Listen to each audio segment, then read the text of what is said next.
Hi everybody, this is Francisco Gil-White for Management of Reality and Arutz Tov in this joint programming we're doing. And today I have the pleasure of welcoming Noga Arbel, who has been a policy strategy researcher previously with the Israeli Foreign Ministry. And I want her to thank you for joining us. Thank you for having me. Welcome. I'm going to be asking her a little bit about her work and then about the current situation in Israel and the perception of Israel and how those two are connected. And the first thing I'd like to do before I ask you my first question is just to explain to my audience what hasbara means. Right? Yeah. So you can expand on it briefly. I just want to give a very short definition. So hasbara is a term used here in Israel and around the world in circles, in pro-Israel circles, to refer to the efforts to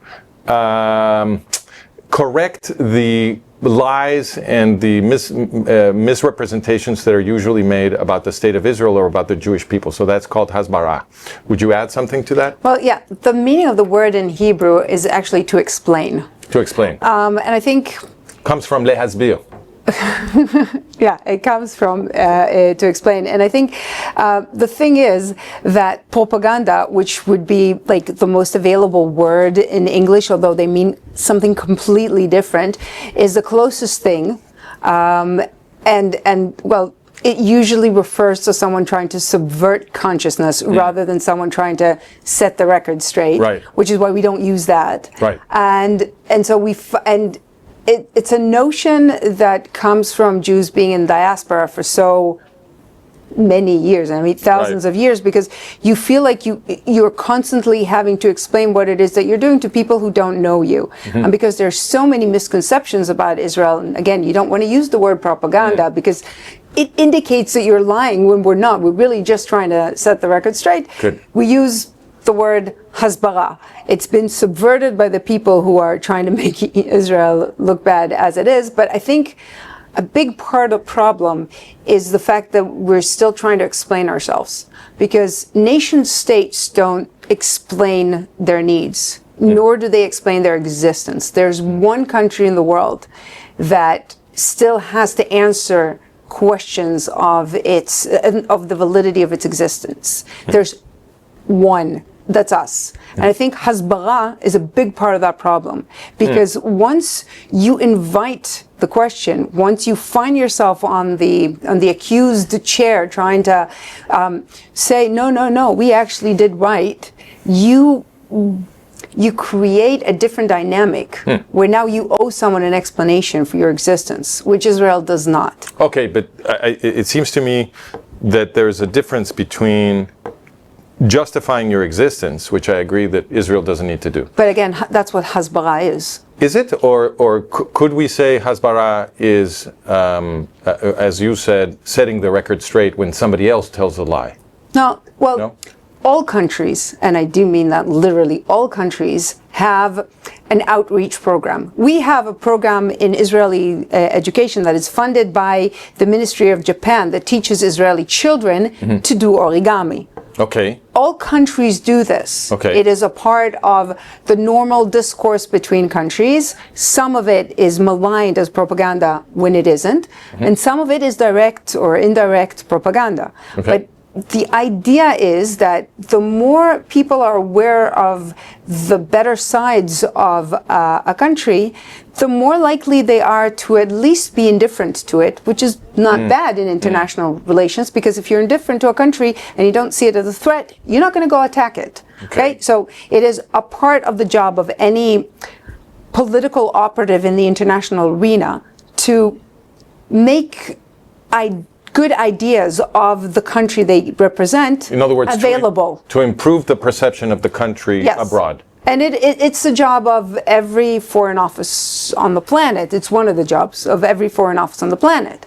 The only country that does hasbara is Israel. And those two are directly related, because we have Israel is the only country in the world that was founded based on international agreement in the UN, as well as its own ability to create itself, direct historical ties that go back 4,000 documented years to the country, and an ability to hold the land. Okay, we have every possible justification in existence. No other country in the world actually has the whole set. We're the only ones.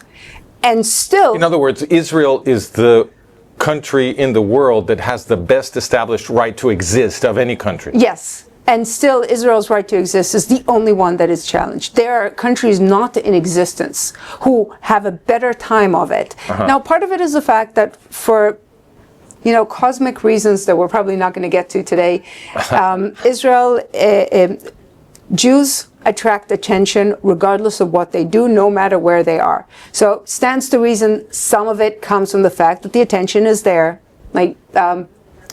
naturally. Okay. But a lot of it has to do with the way that we deal with it. I see. A lot of it has to do with the fact that we seem to have left the diaspora 76 years ago, but the diaspora is still very much alive in our hearts and minds, and we still find ourselves asking for permission to exist. Sounds to me, when you use the word diaspora, my Zionist ears hear the word exile, galut. Yeah, Is that exactly. really what you mean? Yeah, I mean the Gola. Explain to our non-Jewish viewers what people in the Jewish culture mean by galut in psychological terms. Well, Exile. the people of Israel belong to the land of Israel. It was promised and ordained by God, creator of the earth. When the Jews were exiled from their own land, from Judea 2,000 something years ago by the Romans, Jews believe it was a punishment by God. No other entity can separate between the people of Israel and the land of Israel. It was a punishment for our sins. It was not a victory on the Romans' side as much as it was our loss. I see. And we spent 2,000 years wondering. Now you have to understand, in normal situations, people who emigrate will have lost most of their hold on their origin by the fourth generation. Like you will have interesting customs they and end a up name, blending into but not whatever more than place that. they're in. Jews never did that. We were always a separate entity. We also, you have to remember, we lost sovereignty of the land. Jews never actually left. There was always Jewish presence here. It was just subdued by conquerors. Right, so Jews remained here. Yes, under conquest. Jews Right, are the exactly. indigenous people. They remained under conquest for 2,000 years. So many Jews remained here, but they were oppressed by conquerors. Yes, that is another, it's important to understand, that is another concept of the Gola. It's not just exile from the land, which is bad enough as it is. It's the loss of Sovereignty. of liberty. It's the loss of your ability to freely worship the Lord. Got it. Okay? So the concept of Gola has more to do with that notion of subjugation. And again, that is God's punishment to his children. When we were free, we abused the liberties to subjugate our fellow Jews. Okay, but that's the punishment. Okay, so you spent 2,000 years being subjugated as punishment for trying to subjugate others. The notion of galut. Wait a minute. Punishment for trying to subjugate others? Yeah. Judaism is a religion of freedom. The notion is that if you're slave to God, you are slave to no other. Yes, but the Romans came and conquered the Jews and then committed genocide. Yeah. No, before that. The Romans came and conquered the Jews because the Jewish kingdom was being subverted. Because the Jewish kings were not behaving properly. The original separation of powers is Jewish. It comes from the Bible. You separate between the king, the priest or judge, depending on Nazeh, and the prophet. That's how it works.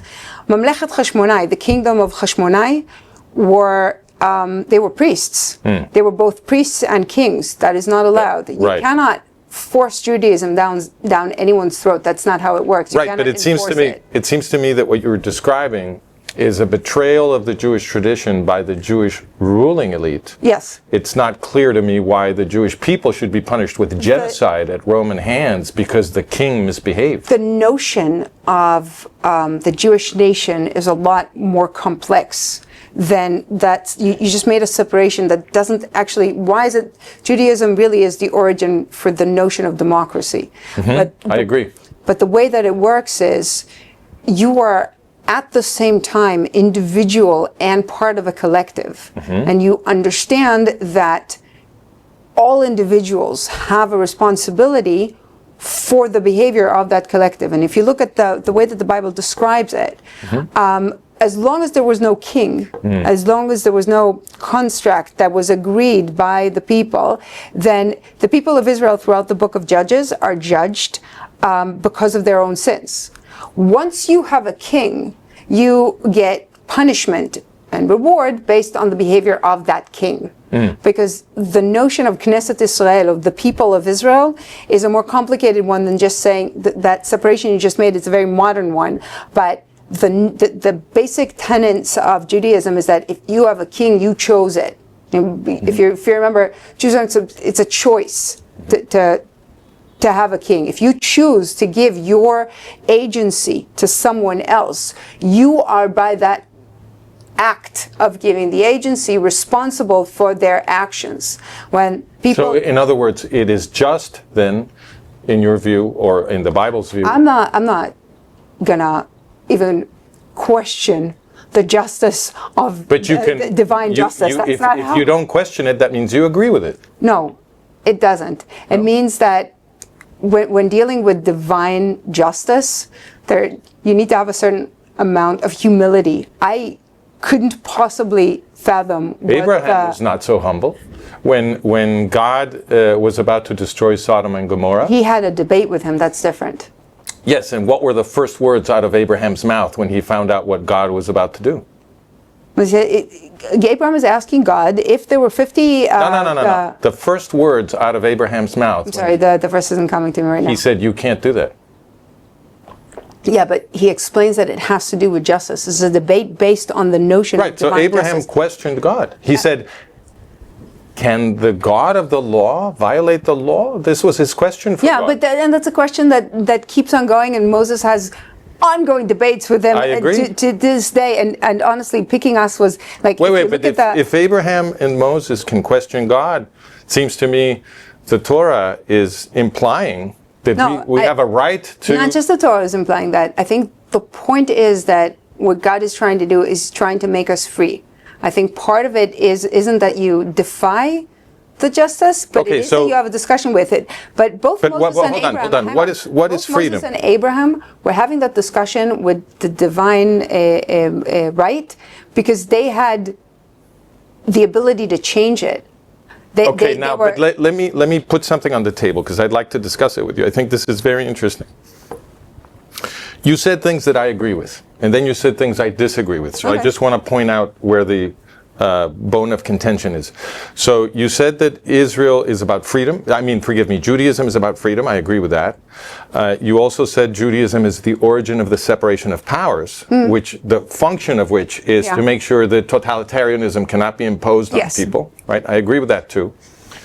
I also agree that the Jewish ethos, Jewish ethics and political development and law contain all the principles and ideas necessary for democracy. But they're founded on the notion that it is a choice. Okay, fine. I agree with that too. Okay. So now where I'm having difficulty is when you say that you can't question this idea that if the king misbehaves, the entire people should be, hold on, let me just finish, that the entire people should be punished. And I mentioned Abraham and Moses questioning God because they questioned God precisely when God was getting ready to deliver collective punishment. He was going to deliver collective punishment. But he did deliver that collective punishment. Right. Oh, I'm not saying he didn't. My point is that Abraham and Moses questioned him. Okay, look. So wait, let me, I'm not done. Sorry. I want to lay out the disagreement. So it sounds to me that when you say you can't question, what you're saying is that you are not free. It seems to me... I'm not saying you can't question. Okay. I misunderstood you. That's what I was saying. Okay. I think you need a certain amount of humility when you come to question divine justice. Not everything. I had a beef with Rabban Yochanan ben Zakkai for like a year before I realized, it's too complicated to explain. I think the point is that you don't always see the full picture. So when you come to challenge divine justice, at the very least, you should have a very, very, very large amount of humility going into it. And I was trying to say that I hesitate to argue for or against divine justice in the sense that I don't think I have the whole data. But I will say this. Democracy and liberty are founded on individual responsibility. When you argue that punishing the whole collective because of the actions of one king, and there's a difference between one man and one king, or one woman and one king, that is unjust. Okay. And I would argue very, very, very... strongly? Not strongly. I would carefully... Okay. That a king without a kingdom isn't a king. I used to, when I was trying to explain this to my children, not this, but I was trying to explain the notion of the power of the prime minister. I was like, you have a prime minister, okay? You have become the prime minister. You've been ordained, but you don't have an army and nobody's following you. How strong are you as a prime minister? The president of the United States is the most powerful leader in the world. But that's not because of the identity of the person. It's because of the strength of the country that he is leading. Okay. Okay?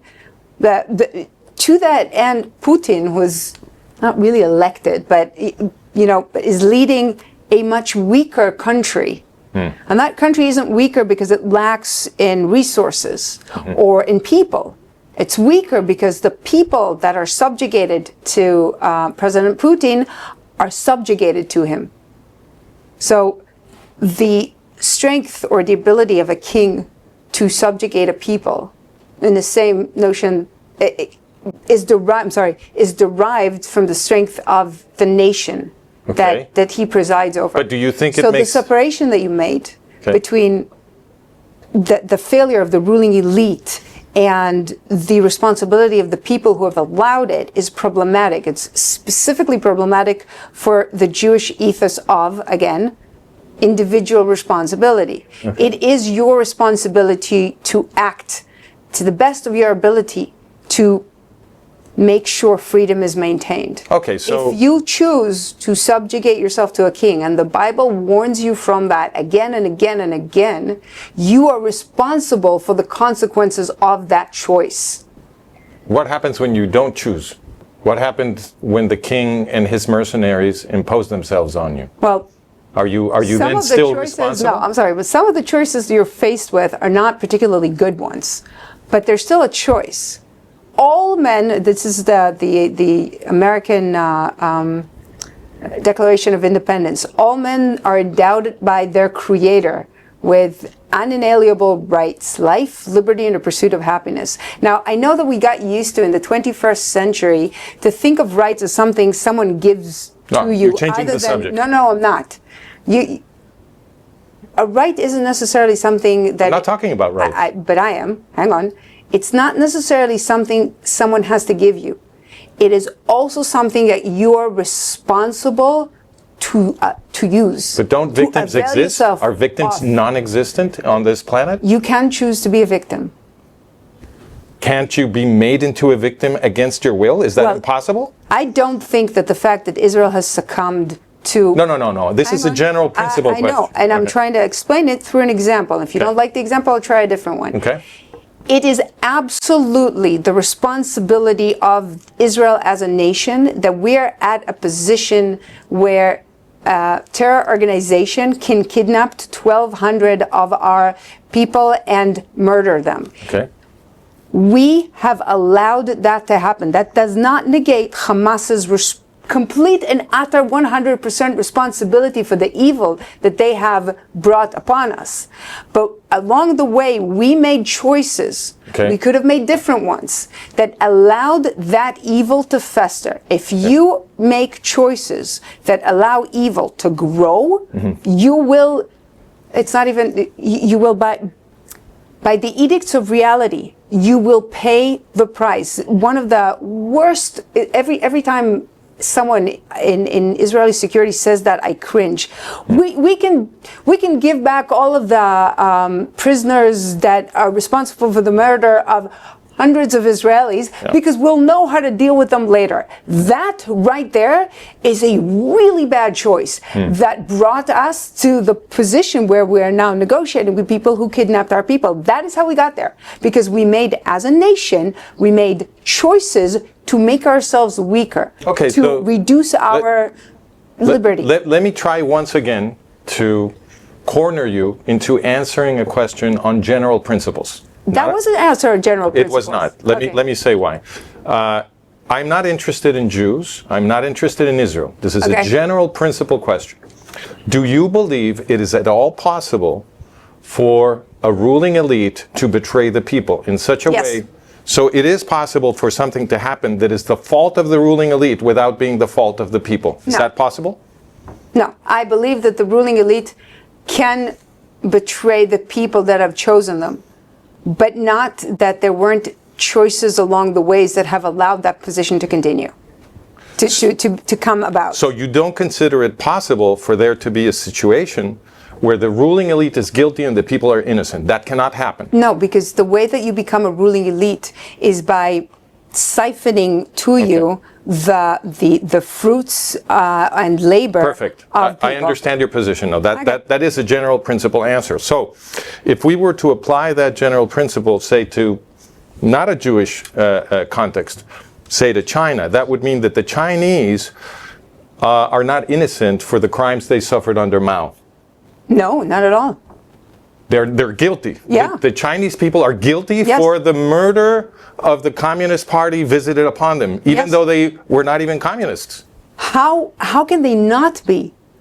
The one thing that is more powerful than one person is two people, by definition. Now, it is always more complicated than that. You know, I just read a very interesting explanation of what God did to the heart of Pharaoh. They say that when the 10 plagues were visited upon him, God has strengthened his heart. And we like to, and the regular translation or the regular explanation is that God made Pharaoh not give up. And a more nuanced approach to it would be that God made Pharaoh make a choice without the pressures of his people around him. He didn't make him make a bad choice. He said, you make that choice. He made sure that he makes the choice without the external pressures that are usually brought upon a ruler. So he strengthened his heart to make the individual choice. That nuance is relevant. The text doesn't say strengthened his heart. It says that it hardened his heart so that he wouldn't feel compassion. Yeah, but and he would not let the Jewish people go. Actually, it says hikshait libo, but that. What does that mean? No, in Hebrew, make it hard does actually, hang on, make it hard does actually mean that, but it can also translate to what I just said. It can also translate to a notion of you being able to do something. Okay, well, let me give you But I want to go back to your China example. Okay, go. Because the nuance is relevant there as well. You can teach a people to be subjugated. It is something that is brought upon them. The reason why Moses had to grow up in the house of Pharaoh is because people who have been subjugated make for bad leaders, because the way that you think is different. So as time progresses, you can create a situation of willing subjugation. You accept it's Akal Tom kind of situation where you accept the restrictions of your situation as just, even when they're not. Let me. I would like to share with you what we see from the outside. So I'm not Jewish. My work is strongly focused on a defense of Israel. My audience is full of Christian Zionists who are very interested in the defense of Israel. And this community is very frustrated when we see Jews in Israel blaming themselves and blaming Israel for things we don't think they should be judged. And the discourse I'm hearing from you is that no matter what happens to Israelis, no matter how much violence, they deserve it. That seems to be what you're saying. No, I'm sorry. That's Can you see how people might hear it that way? No, I do. Okay. And I'm sorry. Don't you think you should be more careful instead of giving ammunition to the enemies of Israel? No, hang on. I was trying to explain that when I was explaining Hamas. We're all responsible for our own choices. Okay. Now the thing is, in I don't know how it translates in the King James, the notion in the Bible is meharsayich u'machrivaych mimech yatzu'i. You will be your own ruination. It's not the people who ruin. The only people who can ruin the Jewish nation is the Jewish nation, not because others aren't evil, but because, again, and it's true for everyone, not just for Jews. You need to make good choices, okay? Because.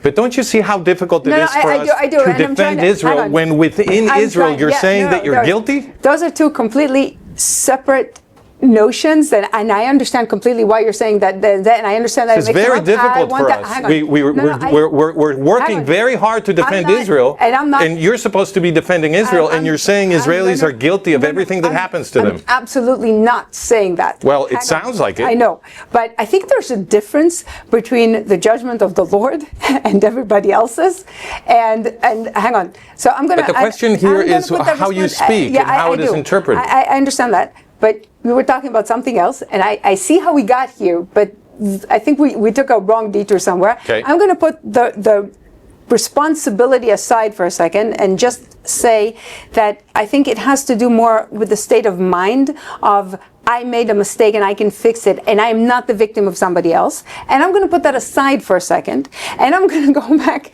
and address Hamas is evil.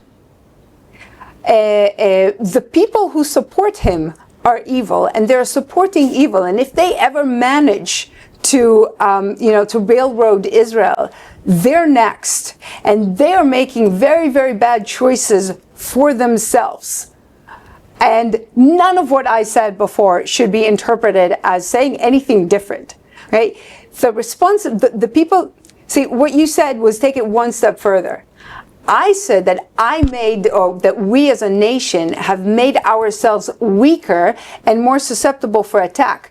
And to an extent, we even invited the attack. But see, that does not negate the responsibility of the other side not to attack. I want to go back to first principles, to general principles. The general principle is that everybody's responsible for their own choices. Exactly. And including the people who choose evil. Okay, can I try to produce an example where the ruling elite is guilty but the people are not? It seems to me I don't understand why you would make that separation, especially not in democracy. I'm about to try to make the argument. So it seems to me that if the ruling elite lies to the people, they have information that they don't share with the people, and then they present the people with choices, and the people make a choice, but they're making a choice based on a lie, because the ruling elite has misrepresented reality. Yes. Okay. In that particular situation, can't we say that the people are innocent and the rulers are guilty? First of all, the guilt and innocence of the rulers is not necessarily connected to the guilt or innocence, or I don't understand why we're having the discussion about guilt. I don't think, because you are blaming the Israelis. No, I'm not. That's why. I'm not. Now I get it. It's the wrong word. I was talking about responsibility, and you were talking about guilt. Fine, let's talk about responsibility. Let's talk about responsibility. There's a very big difference. Because when I'm happy to talk about responsibility. When I say that we're responsible, what I mean is we have within our means the ability to change the situation. This does not have to be the situation. We do not have to be victims. I agree with that. Okay, great. So that's something completely different. And again, and you're mixing up also, the others' choices and divine justice, and that's not the same thing. You were asking me about galut, and I was explaining the galut Okay, I want to take us back to Well, like 10 minutes ago. I think Hang on. galut, my definition of galut is that you are always to blame, that you can't defend yourself, that you have to apologize even when you're right. Okay, let's sort this out. Okay, galut is a situation, exactly that. It is a situation, but it's also a state of mind of... But isn't that your state of mind? Hang on. Galut is a situation of subjugation. It is a notion of lack of freedom. It's a situation where you keep having to ask someone for permission. Yes. I don't believe that's the way we have to continue living. I think that we've been independent for 76 years, and I think it's time we stopped asking for permission. Okay. But in order to do that, you have to first realize that that is what you're doing. And when you spend 76 years explaining your existence, you have not removed yourself from the notion of subjugation. You are still asking for permission. And I think it's time we stopped asking for permission. Okay, so what I'm hearing is that you believe that Israelis need to change their psychology, and I agree with that. Okay. But I'm still interested in the possibility that something happened here for which the Israelis are not responsible, for which the rulers of Israel are responsible. I think that distinction is possible when the people... Let me finish, please. No, when the people running Israel tell lies to the people of Israel. Absolutely. And present choices for the people of Israel, and then the people of Israel make a choice based on lies that the people above them told them, then the people of Israel are not responsible. The people responsible are the people lying to them. Okay. Doesn't that make sense? Moral sense? Again, I want to separate between responsibility and guilt. I'm not talking about guilt. I'm talking about responsibility. No, I said responsibility every single time. Why don't you define for me what responsibility is? Okay, so if I make a bad choice, because the reality was misrepresented to me, right? The choice is still a bad one. It's not a big choice because I was ignorant. It's still a bad choice. Are you still going to pay the price for that? I am going to pay the price, but I'm not responsible. I didn't know what reality was. No. It means you're not guilty. That's the differentiation that I want to make, okay? And I want to say something else.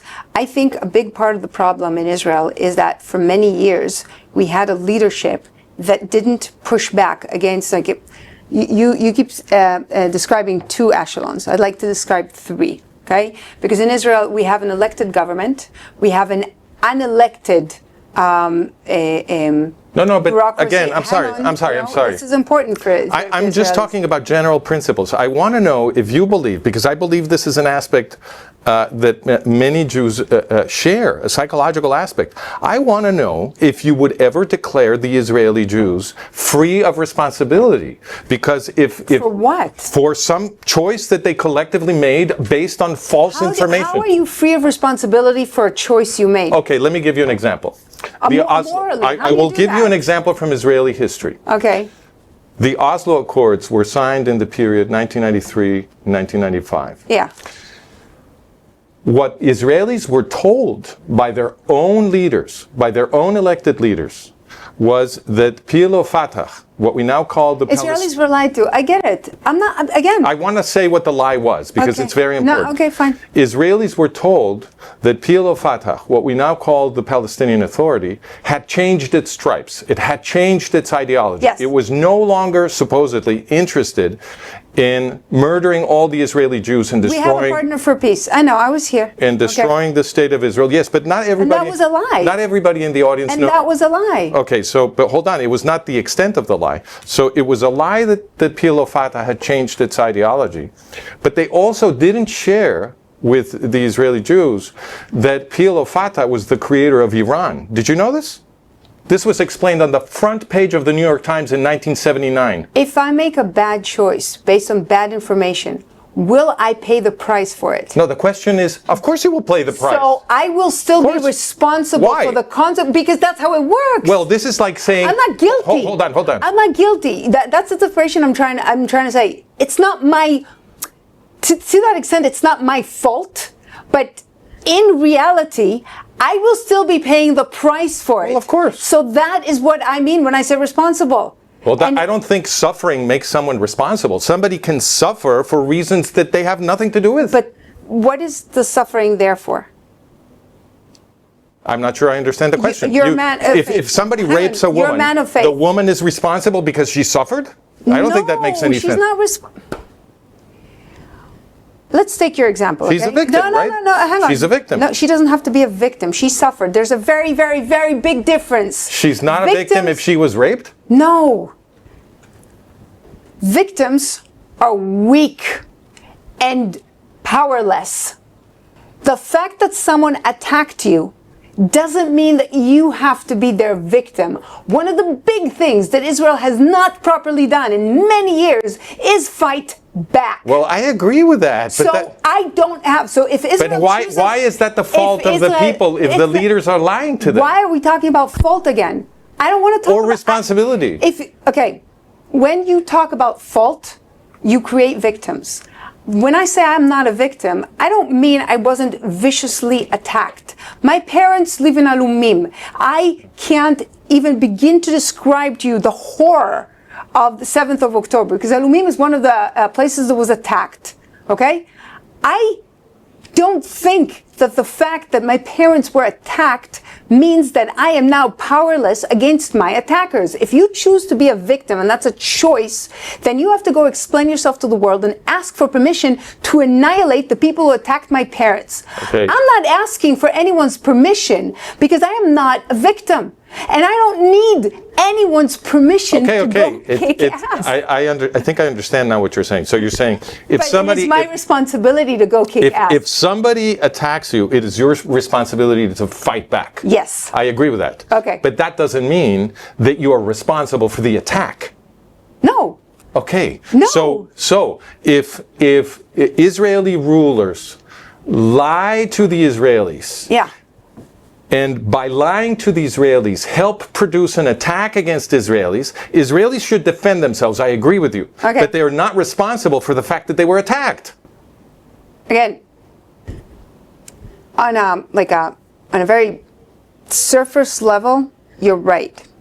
The problem with that, no, I agree. Okay, the head of Shin Bet lied to Israelis and made. How did they lie? No, it was his job to sound the alarm. And About he knew what? About the attack coming. I'm very, very small. You're talking about October 7th. Yeah. I'm talking about I know, and I'm going to talk about that for a Oslo. second. But hang on. I'm talking about October 7th because I'm going to go from the individual to the general. Now, the person who didn't sound the attack is absolutely 100% responsible for how bad it went.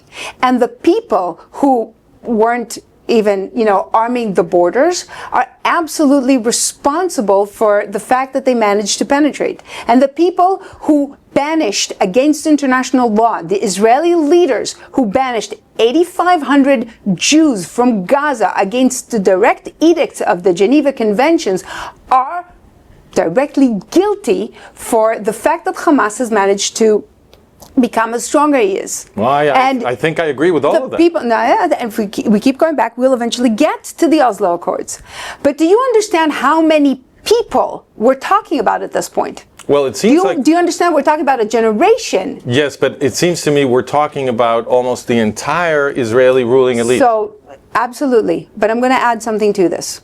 But what explains that? So this is where I'd like to come to. What explains that the entire Israeli ruling elite seems to be an enemy of Israel? What explains that? Part of it, again, is the notion of subjugation. And I think, again, and this is where we're getting to the slightly mystical aspects of it. You spend, as a nation, 2,000 years in perpetual subjugation. It's not as easy to shake as just coming in and saying, okay, this is our country. So who are Israeli rulers subjugated to? No. Who is the boss of Israeli rulers? Subjugation is, first and foremost, you're going straight to conspiracy theories. And I want to talk about... I just asked a question. I know. You said they were subjugated. Yeah. Who are they subjugated to? I said they suffer from a consciousness of subjugation. And those are slightly different. Well, so who are they subservient to? Who are they subservient to? Looking for permission. From whom? That's a very good question, but I think the point I'm trying to make is that why don't you try to answer it? I am. Who do they need permission from? It doesn't matter. It's not that they, again, It doesn't matter, because if the sense, it's a psychological sense of subjugation, is that you need permission to do something. I think it's obvious. They're always asking permission from the U.S. bosses. No, from the U.S., from the UN. It doesn't matter. My point is that the fault is with the people who want anyone to take responsibility for them. Yes, you always want to blame. You want to blame the Israeli Jews no matter what. Exactly. Why? Why can't the Israeli Jews no. be innocent of something? They are innocent. Hang on. This is what makes Hasbara so difficult for the Christian Zionists. Don't you see? We are on the outside trying to protect Israel from the lies. From the lies that people say about Israel. But they're lying. And here you are within Israel saying that the Israeli Jews are guilty. I'm not. You are. No, I'm not. I said that there's a complete difference between responsibility and guilt at least 5 times throughout this conversation. It doesn't. There is no clear distinction there. But I made the distinction. Okay, let's try again. I think you should make our job easier. You should help us defend Israel. I agree with that, but you took this to a philosophical discussion that I wasn't prepared to. But you did ask a question, and then okay, fine. If you want to go back to. The thing is this, okay, and maybe the distinction is also the difference between what you say to an internal and external crowd. And my rule is that I try to be as honest as possible, no matter what the audience is. Well, that's fine, but there should be a rigorous way of establishing responsibility and/or guilt. But again, it can't be that no matter what happens, Israeli Jews are guilty or responsible. Not guilty. Or responsible. No, because guilt would indicate that there's a punishment that Hamas has dealt that is somehow the Jews are deserving. And I didn't say that. I said that individually, and this is the level you keep not allowing me, like on the surface. There are specific people who failed and who did so deliberately and should be punished. Why is that anybody's fault but those people? We allowed those people to take office. We're not responsible for their crimes. If you lie to me right now, responsible. If you lie to me right now, I am not allowing you to lie. I'm not allowing you to lie. You choose to lie to me. I never allowed it. But so if Israeli leaders lied to the Israeli public, the Israeli leaders never said, hey, go ahead and lie to us. There was never any communication like that. How do you make that distinction? Okay, you know what? No, hang on. Stop. You are making... You're putting together two things that I think do not belong together. Okay. And I want to go back to your original question. You said that you want me to make it easier for you to defend Israel. Yes. Okay, so here's the thing. Israel does not need defending. That was my original point. And that is also the only effective defense. I don't need to explain why it is that I attacked Hamas. I don't owe you an explanation. I don't have to justify my actions to you because I am a sovereign nation. I don't need permission. Good. I don't. Good. I don't, and when I say responsibility, I mean that more Israelis need to say this. I mean the more Israelis need to think this. And as long as Israelis are asking the world in, let me give you an example, okay? For reasons beyond my comprehension, and the woman should be in jail, the chief prosecutor of the army is not only trying to prosecute based on absolute fabrications soldiers who were responsible for keeping the terrorists of October 7th in Sdet Eiman. She has allowed her staff to release completely fabricated videos from a completely unrelated incident, arguing that it proves that these people should be tried.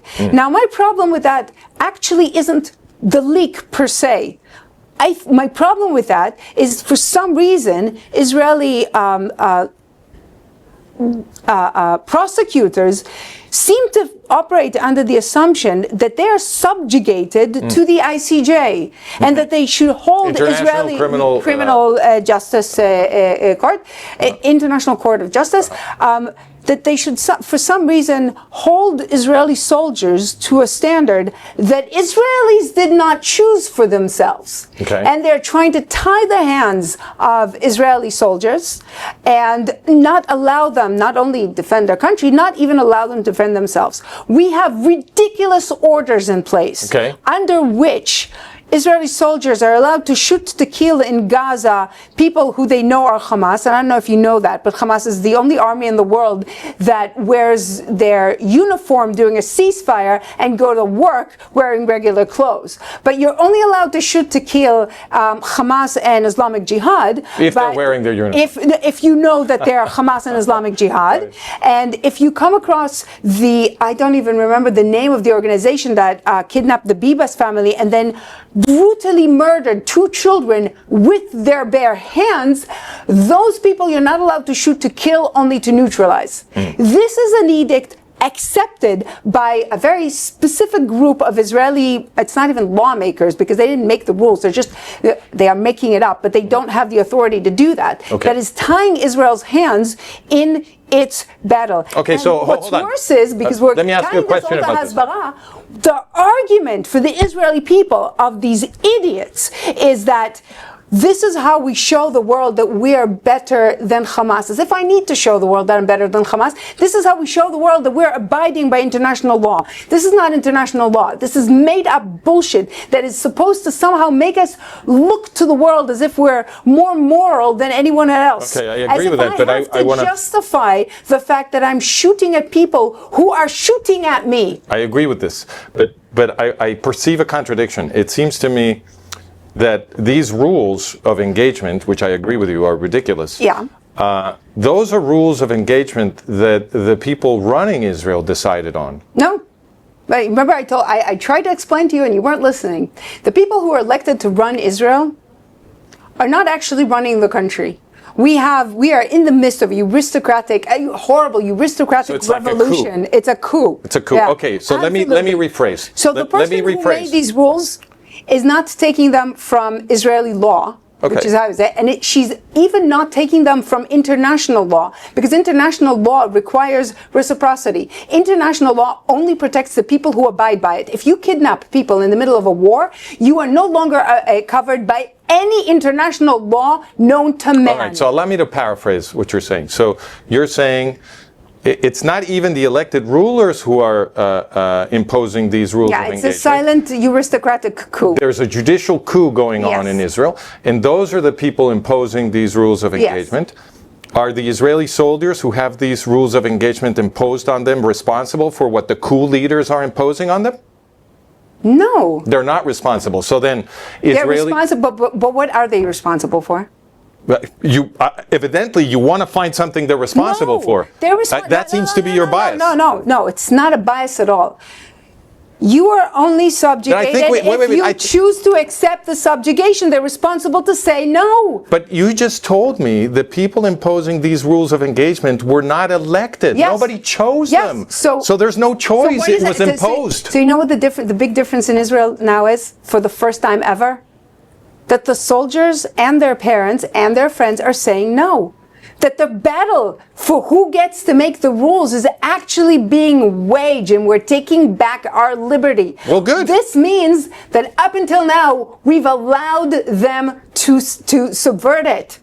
Now, I'm not saying that it is absolutely the fault and guilt of the people who set these rules, that the consequences are their fault and their guilt. They should take their government back. But it is incumbent, it is our responsibility to take our liberty back. Nobody else is going to give it to us. And this is where we're coming back to rights and hasbara.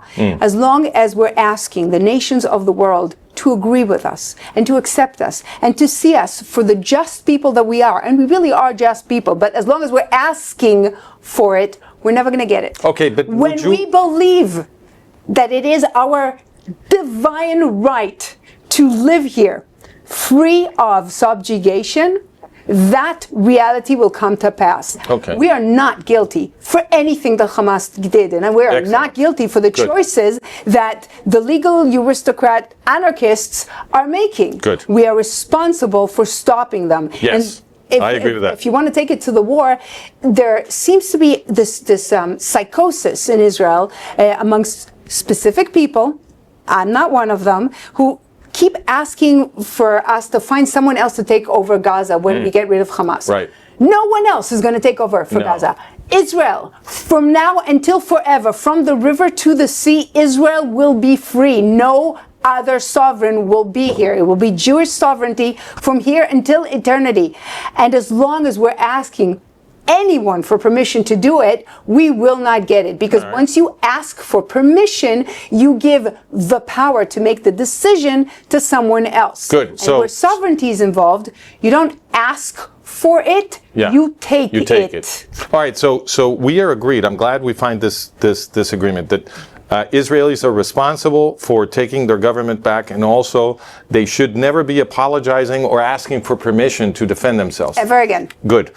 But it seems to me that we still have a problem with the Israeli institutions, because what we see from the outside all the time is, for example, that the Israeli mainstream media is always finding reasons to blame Israelis or Israel collectively for anything that happens to the Israelis. Yes. So why does that happen? Why does the Israeli media and even the Israeli government so often behave as though they're working for the enemies of Israel? What explains that? I absolutely refuse to speak for those people. I think it's evil. But to explain it, to explain why it happens. Again, no. Look, sometimes I look at people who are complaining about the fact that we're attacking in Gaza. Israelis who are complaining about the fact that, and it's like, it's as if there's, woke brain virus. I can't explain it any other way. These are people who are so deep. This is the evil of subjugation. These people are so deep into the subjugation psychosis. They're so deeply in Gola. I don't see how. Well, you're an academic. You know the fable of the cave, Plato's fable of the cave. Sure.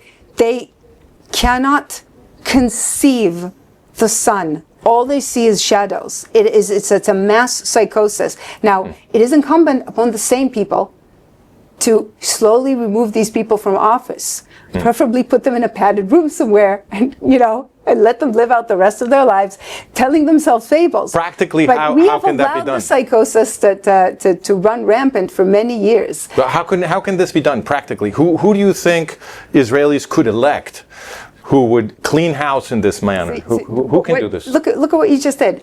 I spent the whole thing trying to explain what individual responsibility is, and you went straight for the king. You want someone else to clean up house for you. No. That's not how this works. You know how you clean. This is really? What is that what you think I asked you? You asked me who I can elect to clean up house. It's literally what you asked. Right, exactly. So I'm saying, wait. It doesn't matter who you elect. It doesn't? It matters what you demand that they do. We have not demanded. Okay. In 30 years of this aristocratic coup going on, we have yet to actually demand that our leaders put a stop to it. That's an excellent point. I'd love it. So the first thing that has to happen is that Israeli consciousness has to be transformed so that they demand that somebody clean house. So you know where you start with that? I agree. But hold on. With what you and I are doing right here, with the free media. Yeah. Whenever I speak in front of an audience, there's a moment there, at least 10 minutes into the lecture, where you see people are actually trying to breathe deep and relieve. Right. You know why? Right. Because by the fact that I allow myself to speak truth, I give them, I'm not giving them permission, but for the first time they see that they're not alone, and they give themselves permission to do it too. And the more people speak truth, and the more people demand truth of their leaders, the ability of the anarchists to subjugate us will be reduced. This is not who do you elect next kind of situation. There's no difference between Netanyahu now and Netanyahu a year and a half ago. The difference is the people and their demands of him. I see. This is how, and you remember I told you, we were going to get to where responsibility is national. We neglected our freedom for at least 30 years, and we allowed people to subvert it, and we are now paying the price for neglecting our freedoms. Good. It doesn't matter who replaces Netanyahu. If we allow whoever replaces him, no matter how good he is, to do the same thing, Right. we will get the same thing. Right, If we stand ground and we demand and we say, no, it does. My least favorite sentence in the Hebrew language is "Ze lo oved kacha." It doesn't work like that. Now, it's not in law. It's not in anything. But I try to make a suggestion to make something better and say it doesn't work like that. I said it could if you wanted it to. Absolutely. So we need to want. We need as a nation to want to be To free. make it work differently. Now, that does not negate the fact that Hamas is an evil concept. It's not Hamas. The notion of a Palestinian nation is a Nazi evil construct that is designed to undermine the existence of the state of Israel that we have allowed to continue for many, many years. That doesn't make me guilty for the sins of the Arabs. But I am responsible because I'm a free agent. I am responsible for eradicating evil whenever I can. Good. And I have not taken that responsibility. And it begins with saying, I am now taking responsibility. I want to eradicate the evil, and I'm not asking for anyone's permission to do it. Okay, we have to close, I'm being told, but I'm very glad that we're ending on a strong note of agreement, because I do agree with you that Israelis need to take responsibility for taking their liberty back. And I also agree with you that that process of taking their liberty back begins with speaking freely and with injecting more freedom into the Israeli public discussion. Yeah. So thank you very much. I've thoroughly enjoyed our conversation. I hope we can have another one soon. Everybody, this is Francisco Gil-White for Management of Reality and Arutz Tov in our joint programming. I remind you that we have a lot of content for you at managementofreality.com or franciscogilwhite.com, videos, articles, books, everything. And I hope you will visit us because there's a lot of material there that can help us understand better the Israeli situation and the more general geopolitical situation. Thank you very much for joining us, Noga. Thank you very much for having me. I hope to do this again soon. Thank you very much.